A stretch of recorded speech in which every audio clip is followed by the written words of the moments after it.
Good evening, y'all, and welcome back to another edition of the All Cats Everything and Then Some podcast. I'm your host, Deshaun. Now, if you haven't figured it out by now, I'm a Kentucky Wildcats fan. Surprise, surprise! Oh my God, he's a Wild. Yeah. I mean, should be obvious. I mean, if you haven't figured it out by now, I am a Kentucky Wildcats fan. If it wasn't obvious from my choice of threads, if it wasn't obvious from the fact that I always talk about the Wildcats, well, now you know I'm a Kentucky Wildcats fan. But I'm not going to talk about them yet. Before I get into my Wildcats, I'm going to talk about Kobe Bryant. Now, in case you missed it, today was Kobe Bryant's public funeral service in Los Angeles, California. Now, I didn't get to actually see it myself, but I saw plenty of posts on Facebook about it. I read some of my friends' statuses. I saw some videos. It was a great tribute to Kobe Bryant. Beyonce sang at his funeral. Shaq said a few words. Michael Jordan said a few words. Vanessa Bryant obviously had some words to say. It was a nice, touching funeral. I mean, it had me feeling a certain way. Vanessa, her reflections on Kobe Bryant had me feeling kind of sad. And Shaq, his tribute to Kobe was touching, but at the same time, it was funny. The highlight of the funeral was when Shaq had said, he was talking about how Kobe Bryant, some of Kobe's teammates were complaining about him not passing the ball. So Shaq went to Kobe and said, "Hey Kobe, you know there's no I in team." So Kobe replies to Shaq, "Yeah, but there is a ME in that MFer." And then I thought it was also funny when Michael Jordan, when he was saying his words, he had talked about how for the next, he said, he told his wife he wasn't going to cry. And then he was like, for the next 3 to 4 years, I'm going to have to look at these crying memes. And it was just funny. I mean, if you're not familiar with the crying Jordan meme, you should Google it because some of them are funny as hell. Well, anyways, rest in peace, Kobe Bryant. Rest in peace to the other passengers who were on the helicopter with Kobe Bryant. Now, before I move on, I'm having a moment of silence for Kobe, Gigi, and the other passengers who were on the helicopter with Kobe.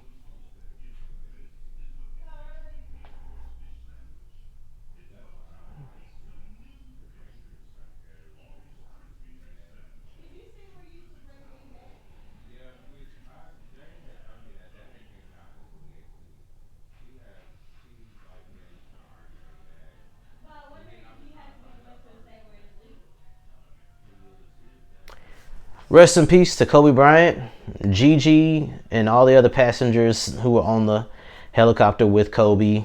God bless Kobe and his family. God bless the passengers who were on there with Kobe and their families as well.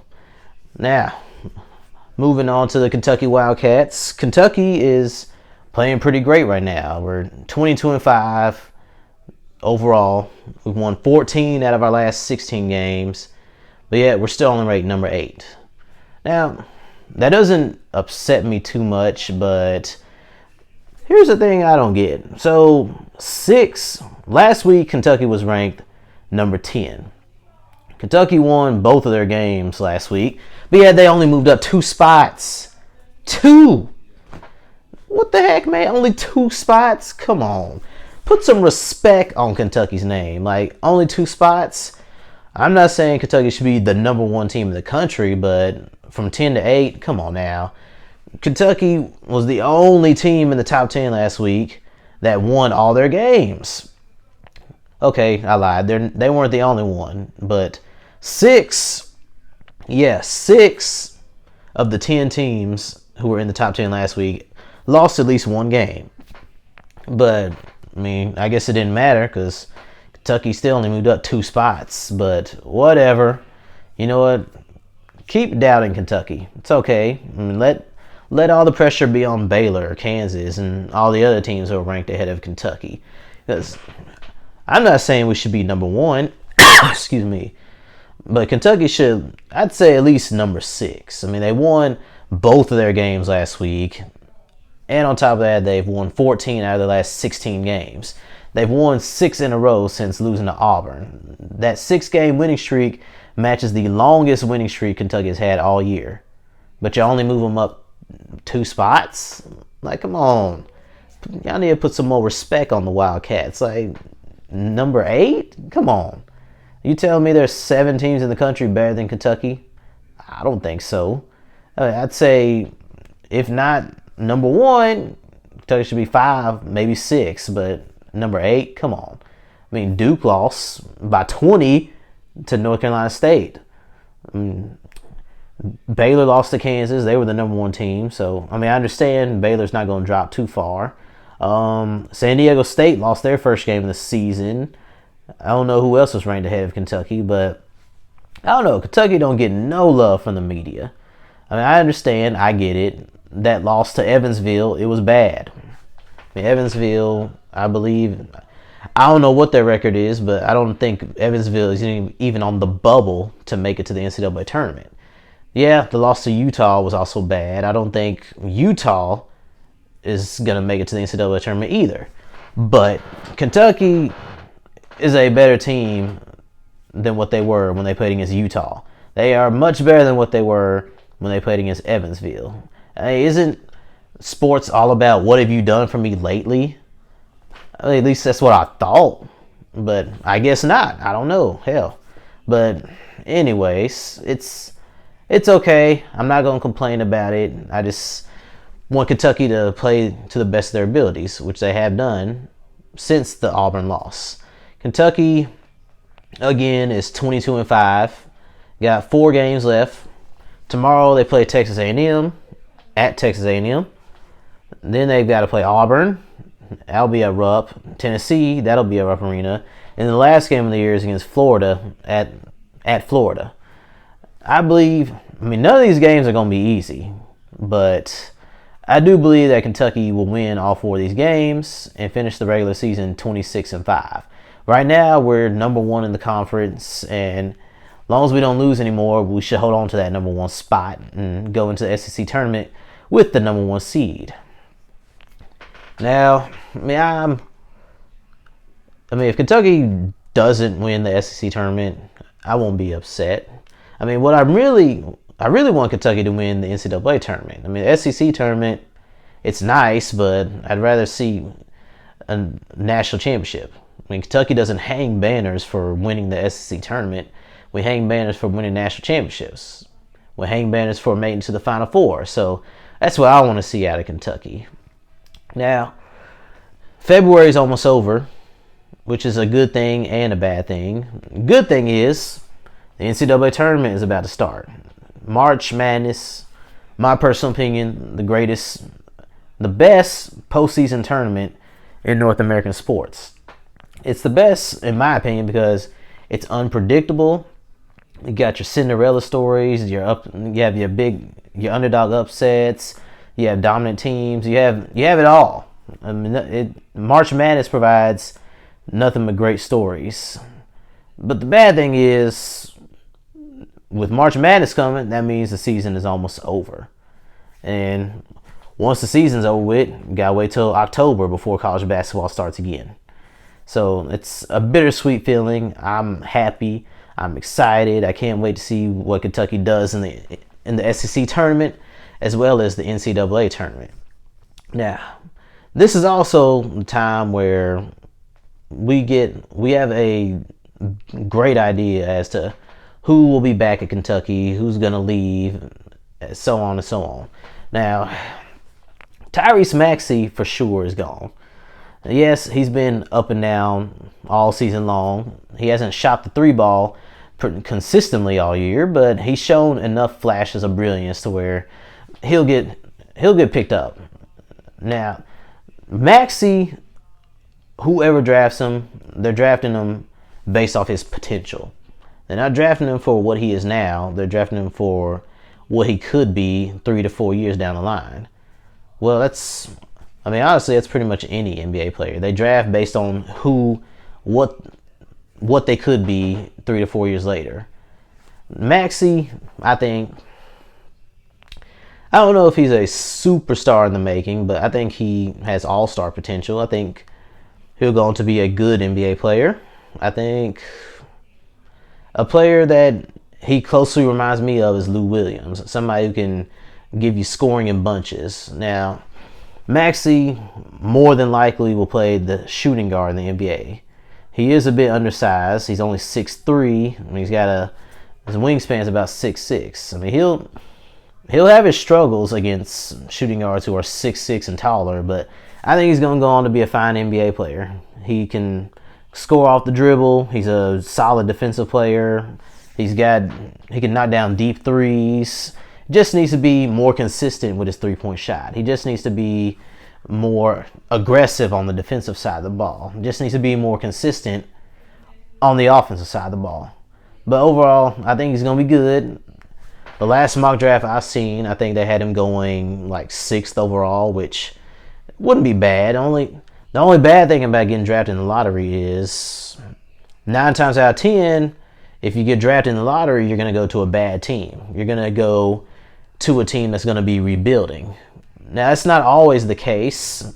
Jason Tatum was drafted number 3 overall by the Celtics.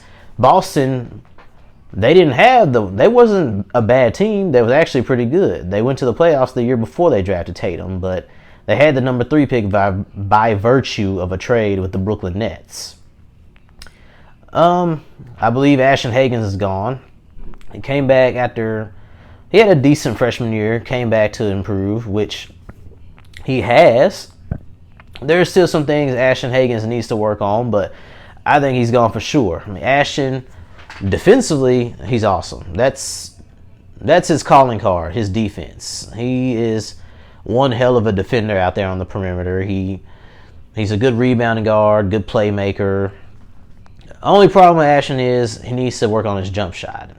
He has improved a little bit as a shooter, but he's still not quite there yet as a shooter. He also needs to cut down on the turnovers. Now, sometimes Ashton Hagans, he just be forcing the issue. He tries to do too much. Other times, he's just playing too fast and loses control of the ball. Now, if he can cut down on the turnovers, if he can develop a decent jump shot, I think he'll go on to be a pro, a good pro. I could see him, me personally, I could see him being like a Rajon Rondo or a Patrick Beverly. I mean, either way it goes, both Beverly and Rondo they're pretty good point guards. Well, especially Rondo when he was in his prime. He helped the Celtics win a championship. He made the All-Star game a couple times. So, Hagans, I think he's got a bright future. Nate Sestina, he's gone for sure. He's a grad student transfer, so he can't come back anyway. But Sestina's gone. Now a lot of the Big Blue Nation has been very critical on Sestina, but I like Nate Sestina. He plays hard. He's a good shooter. Provides the scoring in the paint. Yeah, he's not a good defensive player. He's not the most consistent player, but Sestina has been a valuable asset for Kentucky this year. Whether some people want to admit it or not, Nate Sestina, he ain't that bad. He's not as bad as people say he is. I mean, he's not going to make it to the NBA, but if Kentucky's going to be a Final Four team, we're going to need Sestina. Nick Richards is probably gone too. Who knows? Maybe he comes back for his senior year, but I don't know. Nick has made such a dramatic improvement that I wouldn't be mad at him if he left. I mean, honestly, when he came back for his junior year, I didn't have high expectations for him because he wasn't good his freshman year. He wasn't good his sophomore year, but he has improved greatly. Not just from a physical standpoint and a skill standpoint. He's also improved from a mental standpoint. See, freshman and sophomore year, if Nick Richards made a mistake, I mean, you could see it on his face. I mean, he felt defeated. It affected his game. But now you look at Nick Richards, he plays through his mistakes. He doesn't get down on himself. He just goes out there and keeps hustling. Nick, I don't know where he's going to get drafted. I mean, some of the mock drafts I've seen, they got him going in the second round. But there's 4 games left in the regular season, plus the SEC tournament, plus the NCAA tournament. If Nick Richards plays great for the rest of the season, I think he might get himself in the first round. Now, he's not a three-point shooter. I know that's the big craze in the NBA today. You got to be able to shoot the three, even if you're a center. But Nick's not a good three-point shooter. But what he is good at, he's a good shot blocker. He's a good rebounder, good defensive player. He's a nice post player. He got a nice hook shot that he can hit over both shoulders. He can step out and knock down the 15-foot jumper. He's a 70% free throw shooter. There's a lot to like about Nick Richards. Now, I don't think he's going to be a star in the NBA, but I think he'll go on to be a good role player. I mean, if Willie Cauley-Stein decides to leave in free agency next year, I think my Mavericks should take a flyer on Nick Richards. And possibly Emmanuel Quickley. Maybe he comes back for his junior year, but he's played so great that I'm surprised that he's not on any NBA draft radars. Emmanuel Quickley is our leading scorer. He's our best shooter. He's good.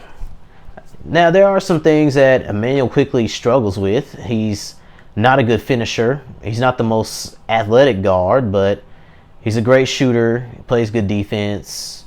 He's unselfish. He will be an asset to whoever drafts him. Hopefully, if he's there, I just want my Mavericks to have a Kentucky player. So hopefully Dallas will take a flyer on Emmanuel Quickley if he decides to enter the draft. I don't know. Now, if those 5 leave, then yeah, our freshmen will come in next year. They're going to have to grow up real fast because we're not going to have a lot of veteran experience. I do believe Keon Brooks will be back unless he decides to transfer. I do believe that Johnny Juzang is going to be back unless he decides to transfer. Dante Allen, who hasn't played at all this year because he's recovering from injury, he'll be back.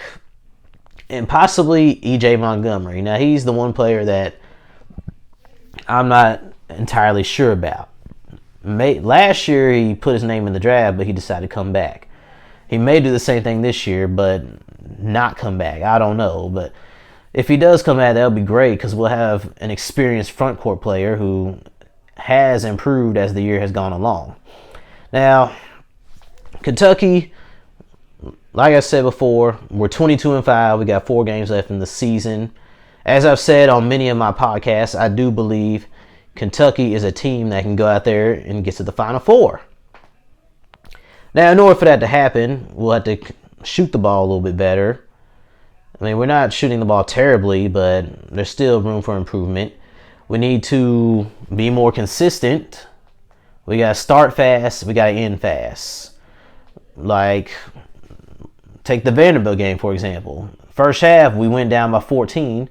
We entered the second half down by 9 points. Now, if we was to play Duke or Kansas or somebody like that, and we ended up down by 14, I don't know if we'd be able to come back and beat them. I mean, this team is resilient, but I just don't know. Duke, Kansas, Baylor, they're a lot better than Vanderbilt. So we got to start fast. We got to end fast. We got to put teams away and not let them come back.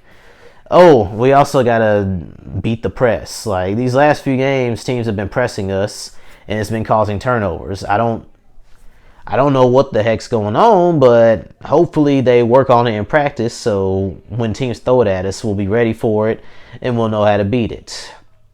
Hopefully, my personal opinion, if Kentucky wins out, they win the remaining regular season games, if they win the SEC tournament, they should get a 2 seed. No worse than a 3 seed, my personal opinion. I saw the latest bracketology from Joe Lunardi, and even though we won both of our games last week, he dropped us from a 3 seed to a 4 seed. Now, of course, his bracketology is just a prediction.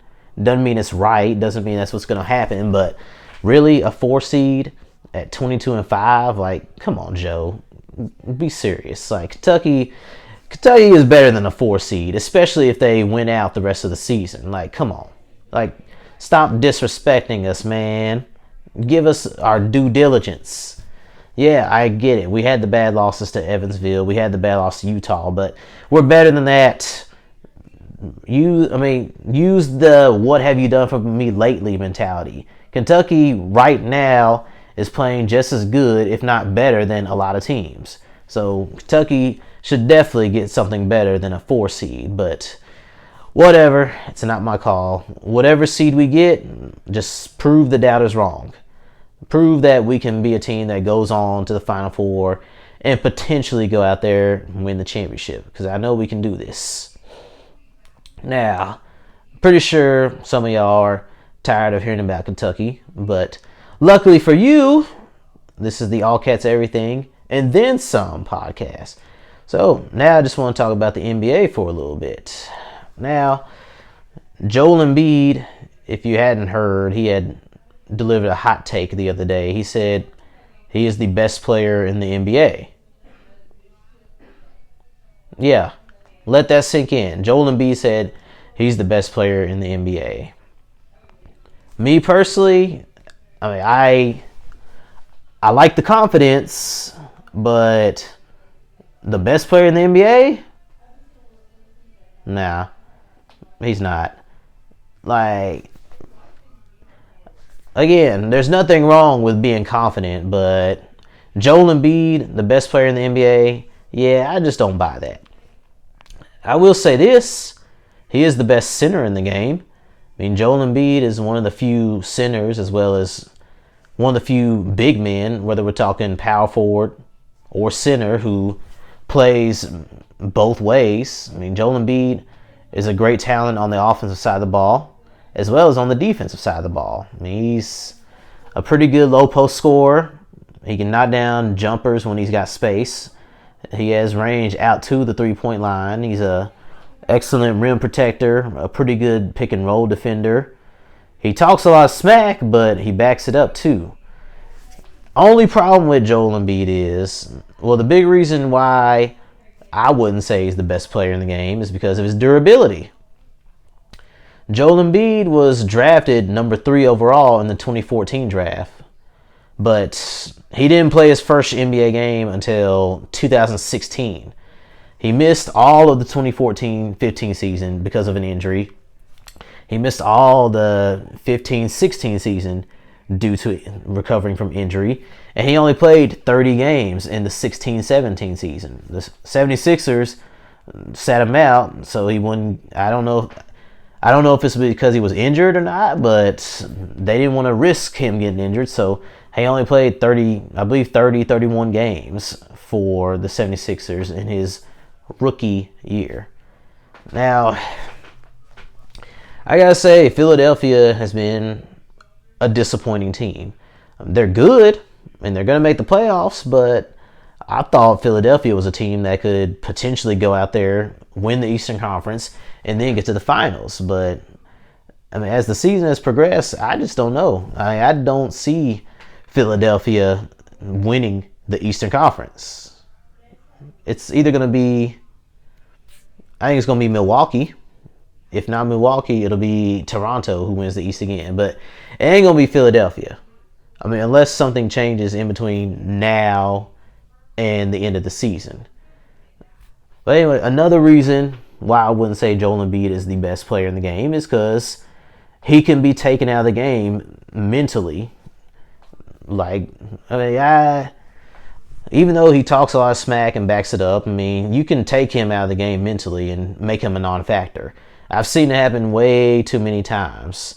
Now, if you were the best player in the game, you shouldn't be able to be taken out of the game mentally like that.